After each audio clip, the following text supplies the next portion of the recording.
My wife and her best friend accused me of having an affair and then got angry when I didn't actually have one. My wife, 29F, and I, 31M, had a baby last December. It was a traumatic birth, and my wife developed postpartum depression. Although she initially planned to return to work after the birth, she has been struggling enough that we decided to wait until our daughter was a year old and then reassess. She has been attending therapy weekly. With my wife at home full-time, I've had to work increased hours. This is something we discussed before making this decision, and she knew about it from the start. A few weeks ago, my boss approached me about a project that would require a lot of overtime in a short amount of time. It would be both financially beneficial and advantageous for my career. I talked to my wife about it, and she agreed that I should say yes to my boss. For the 4 weeks I'd be working on this, my mother-in-law and her best friend, Jessie, 29F, would come to help out with some of the duties that I typically handle. Jessie is a stay-at-home mom with a 4-year-old and a 2-year-old. She started coming over during the day and would watch the kids with my wife. 3 weeks into the project, it became clear that we'd need a few more weeks to get everything together.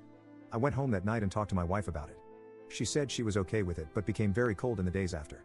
It was an unusual behavior over the past few months, so I didn't think much about it and tried not to take it personally.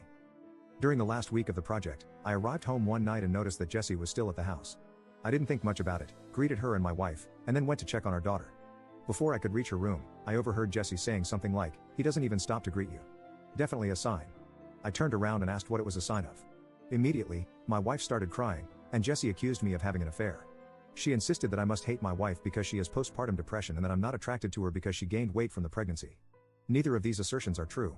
I'm doing my best to support my wife through her PPD while also caring for our family. I believe she looks great just the way she is now, and I haven't pressured her for intimacy as she hasn't expressed the desire for it. Jessie then demanded to see my phone. I told her no. She told me that's a sign that I'm guilty. I told my wife that I would let her see my phone if she wanted to. She nodded, and something inside me broke. I guess it was the thought that she actually believed I was having an affair really got to me. That she didn't trust me after everything we've been through. Well, she looked through the phone, and there was no evidence. Jessie started claiming that I deleted the evidence. She began screaming and woke up our daughter, so I told her to get out of the house.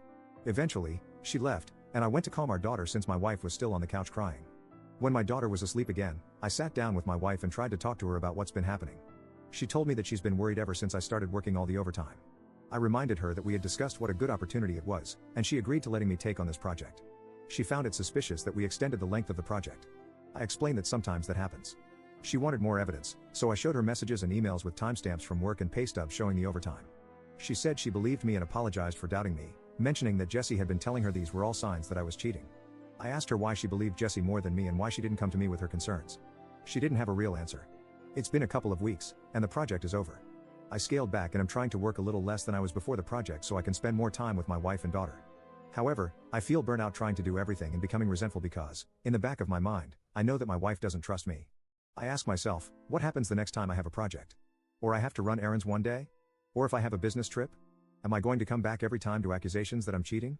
I've tried bringing it up a couple of times, but my wife tells me it's not the time and that she's tired or sad. I try to be mindful of her feelings, but I wonder if that means that I can never have any of my own. Update 1. A couple of people asked for an update, so I'm providing one, but it's not a happy one. That night, I approached my wife and told her that I was going to find a therapist. I didn't connect it to her accusations or anything, I just said that I was having a tough time and needed therapy. She shrugged and told me to do whatever. The next day, I got home from work, and our room and my home office were ripped apart. Things were everywhere, important papers scattered. I didn't see her, but our daughter was in her room crying. My wife left her alone, and her cell phone's off. I called my in-laws and a few friends, but no one had seen her. I'm starting to get worried, so I called my mom to see if she could babysit while I go out and look for her. Before my mom can get home, my wife gets back. Jessie's driving. Jessie doesn't come in, but my wife does. She's clearly upset and has been crying. I ask what happened. I thought at first the house might have been robbed. She starts screaming at me that I'm being unfaithful and that the therapy is a front so I can meet my mistress. I try to calm her down and tell her that's not true, but she came at me and she hit me. My nose is broken. She kind of realized what she did and sat down on the couch and went comatose, just stared at the wall. I went into my daughter's room and locked the door. Then, I called my mom to tell her what happened. She was already on her way, and my mother-in-law to ask her to come over and take care of my wife. I packed a bag for my daughter, and when my mom got there, we left. My wife didn't even look up. We dropped my daughter off with my dad and then went to urgent care for my nose. I got blood all over my mom's new Subaru. My daughter and I are staying with my parents for a while, and my wife is staying with hers. I am looking into getting a restraining order against Jessie. My wife and I are separating. I love her, but I won't live with someone who hurts me and who could potentially hurt our daughter. I am not proceeding with a divorce yet, with the hope that my wife will get the treatment she needs, and we can work things out. My in-laws told me that they're looking at inpatient treatment at a local hospital. However, I also have everything well documented in case of an eventual custody battle. My heart's broken because I know this isn't my wife, this is a sickness in her mind. But I need to keep myself and our daughter safe and give her the space to recover. I'm hoping that this is the right decision. Update 2. My wife passed away early Monday morning. Convinced by her friend Jessie that I was having an affair, which I did not have, she had a mental breakdown, resulting in my taking our infant daughter and staying with my parents for a while. She was with her parents, who planned on taking her to the hospital for inpatient treatment on Monday. On Sunday night, she came to my parents' house and demanded I give her our daughter. Because she had left her alone for several hours the last time she was responsible for her and had gotten physical with me, I refused. I offered to let her come in and spend time with her while my parents and I were present, but she didn't want to come in and insisted on taking our daughter with her. She was upset but left eventually. A few hours later, she drove her parents' car into a tree and deleted herself. The friend, Jessie, came to see my daughter and me yesterday. After some tears, she told me that she was planning to speak at my wife's funeral.